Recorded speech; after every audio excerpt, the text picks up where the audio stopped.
सदियों पहले की बात है। समुद्र की गहराइयों में एक सल्तनत जन्मी थी जिसकी राजकुमारी के किस्से दूर दूर तक मशहूर थे। राजकुमारी पद्मिनी जो अपने अनुपम रूप सौंदर्य के लिए प्रसिद्ध थी, लेकिन तकदीर की लेखनी को कोई मिटा नहीं सकता। समुद्र की बाहरी दुनिया जहाँ जमीन मजबूत चट्टानों और ऊंचे पहाड़ों से बनी थी, वहीं एक बागी कबीले की सल्तनत थी। उस कबीले का सरदार था बगीरा, जो हर कीमत पर राजकुमारी पद्मिनी को पाना चाहता था। इसी फिराक में उसने समुद्री दुनिया पर हमला बोल दिया। राजकुमारी के बहादुर भाई ने उसके मंसूबों को भांप लिया और युद्ध होने से पहले ही राजकुमारी को समुद्र के बाहर एक सुरक्षित स्थान पर छुपा दिया। इसके बाद एक भयानक युद्ध हुआ जिसमें समुद्री योद्धाओं ने पूरी बहादुरी से लड़ाई लड़ी। अंततः बगीरा को हार का सामना करना पड़ा।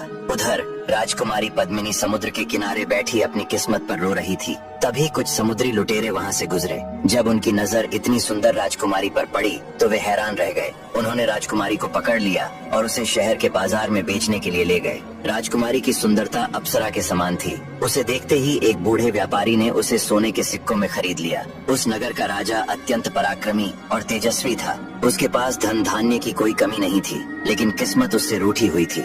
उसे कोई संतान नहीं थी और इसी चिंता में वह हमेशा उदास रहता था। राजा ने तांत्रिकों, योगिनियों और ज्योतिषियों से सलाह ली, लेकिन हर जगह से उसे निराशा ही हाथ लगी। एक दिन उसके एक सेवक ने आकर बताया कि एक व्यापारी बहुत ही सुंदर दासी बेचने लाया है। जब राजा ने उस दासी को देखा तो उसकी सुंदरता पर मोहित हो गया। राजा ने व्यापारी को बहुत सारा धन देकर राजकुमारी को खरीद लिया। राजकुमारी रूपरेखा को दुल्हन की तरह सजाया गया। राजा ने पुत्र प्राप्ति की इच्छा से उसके साथ रात्रि क्रीड़ा की। जब राजा ने उससे उसका परिचय पूछा तो राजकुमारी ने कुछ भी नहीं कहा। राजा ने बहुत प्रयास किया कि वह कुछ बोले, लेकिन वह पूर्णतः मौन रही। इसी तरह 1 वर्ष बीत गया। राजकुमारी ने कभी किसी से बात नहीं की, न किसी ने उसे बोलते देखा, न हंसते। वह अक्सर महल की खिड़की पर बैठी रहती और चुपचाप समुद्र की ओर निहारती रहती। अब आगे की कहानी जानने के लिए देखिए अगला भाग